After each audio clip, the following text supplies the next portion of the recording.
The Bad Batch Season 2 is less than 2 weeks away, and I, for one, cannot wait. In the meantime, I thought I'd dust off a video essay I actually wrote way back in July because I'm apparently never tired of talking about this show, so here goes nothing. I actually wrote this, right in the middle of rewatching Season 1 of The Bad Batch, way back when we thought we had a release date in September. Good times. Although the first season is far from perfect, there's a lot of storytelling in The Bad Batch that I don't think I really appreciated the first time around. Or the second time around. Or the third time around. It's been over a year since Season 1 ended, cut me some slack. After rewatching the beginning of this season, I actually think The Bad Batch might have one of the best first episodes of any Star Wars series ever. Aftermath is kind of awesome. It's exciting, it's engaging, it's suspenseful. That first good soldiers follow orders gives me chills every time. This episode also lays the groundwork for a lot of themes that are going to recur this season. In other words, Aftermath sets up several parallels, and we all know how Star Wars feels about parallels. Again, it's like poetry, so if they rhyme, every stanza kind of rhymes with the last one. Now, I could talk about some of these parallels for hours, but I'm not going to because I've never made one of these videos before, and I'm not sure I'm doing this right. What I do want to talk about is what I think is the most important scene in The Bad Batch so far. Yes, even more important than this scene, and this scene, and this one. This is just my opinion, and there are a lot of scenes that I love in Season 1. But from a storytelling perspective, I think the Bad Batch meeting Saw Gerrera on Onderon is such a significant moment. To recap, the Bad Batch are sent to Onderon by Admiral Tarkin to dispatch what they believe are a group of separatist battle droids. Little do they know, this is a test set for them by Tarkin. There are no enemy droids, just Gerrera and refugees from the Empire's takeover. Gerrera captures the Batch, but ultimately lets them go, and he presents them with a choice, saying, "The old ways are done. You can either adapt and survive, or die with the past. The decision is yours." I love this quote. I love it. This is the statement of theme story beat that writers are always talking about. In one scene, the writers establish what The Bad Batch as a show is really about, foreshadow Hunter's and Crosshair's character arcs, and answer the question, why does Crosshair really join the Empire at the end of Season 1? So let's break that down. I think the best way to start talking about this quote is to talk about Hunter as a character. In this scene, Gerrera has given Hunter a goal for the rest of the season: adapt and survive. The key word here is adapt, because Hunter is terrible at adapting. Hunter is probably the character who changes most over the course of Season 1. When we met him in the Clone Wars Season 7, he was the fearless, if unorthodox, leader of Clone Force 99.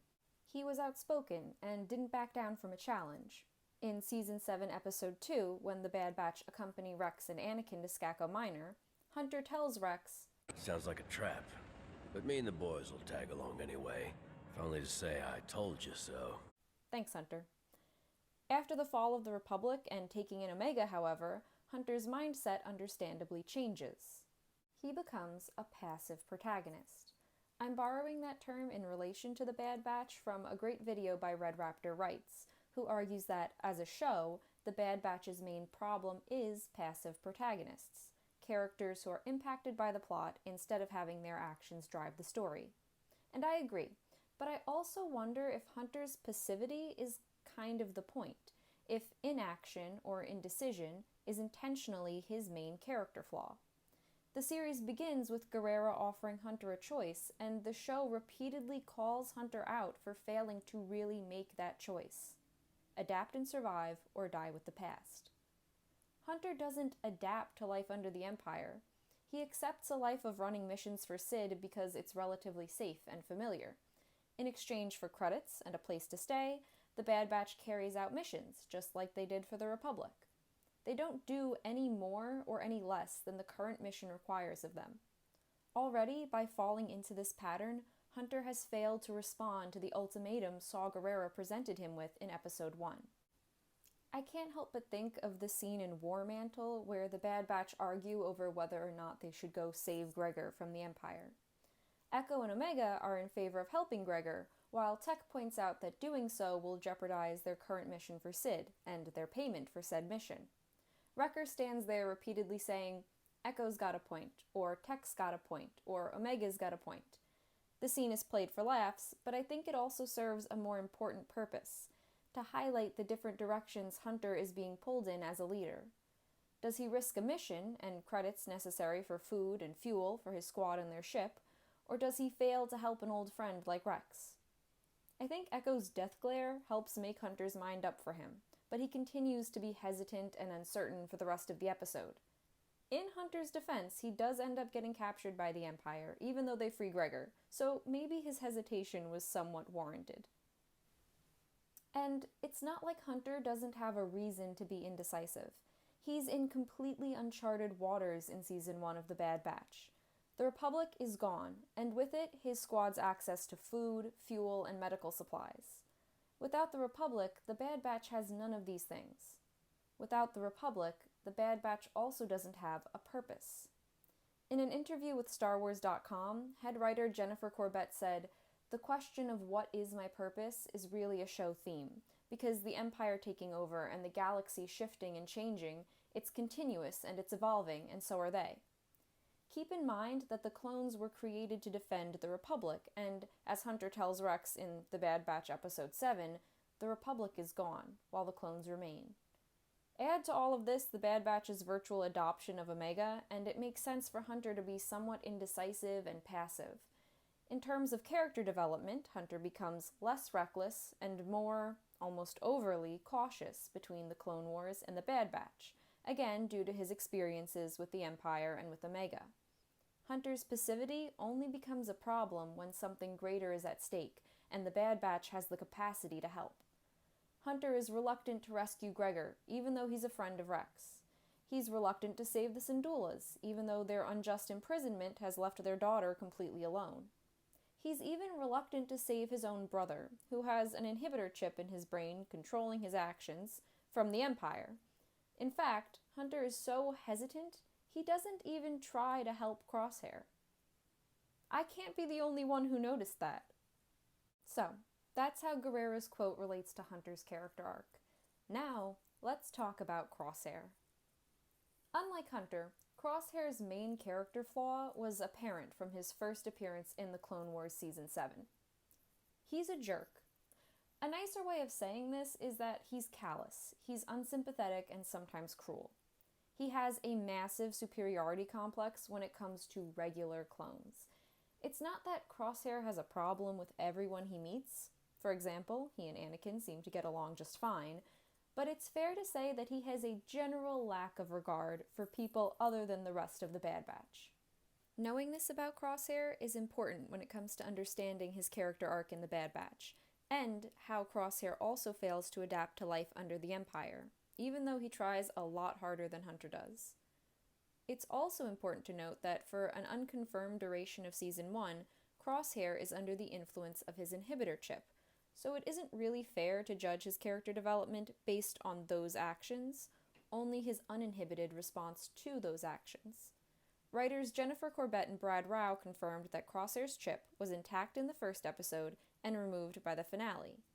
The most likely time that the chip was removed is after Braca, and as a result of the injuries Crosshair sustained from the ion engine.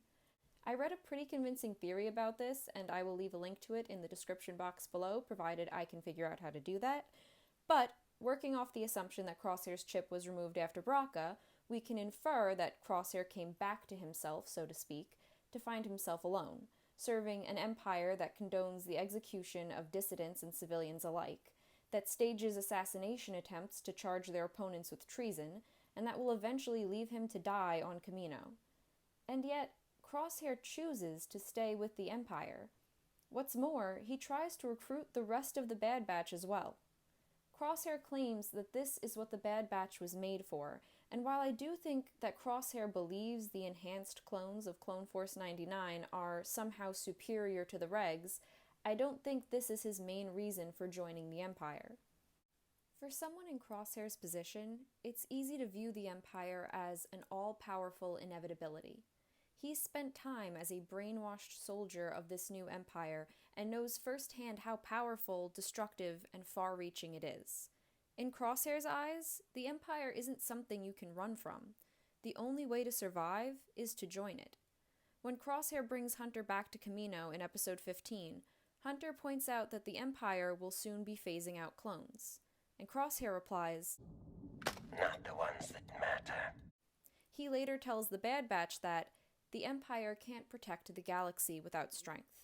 This is what we were made for. Crosshair really believes that the Bad Batch can be so valuable to the Empire that they will not be phased out or eliminated, and he believes that this is a more certain path to survival than running from the Empire is. Crosshair, like Hunter, was presented with a choice: adapt and survive, or die with the past. Joining the Empire is Crosshair's way of adapting to survive. Callously, cruelly, but adapting nonetheless. He even mirrors Gerrera's words in the season finale when he tells Hunter, Camino, Regs, the Republic, that time is over. The Empire will control the entire galaxy, and I am going to be a part of it. Hunter, you made the wrong choice.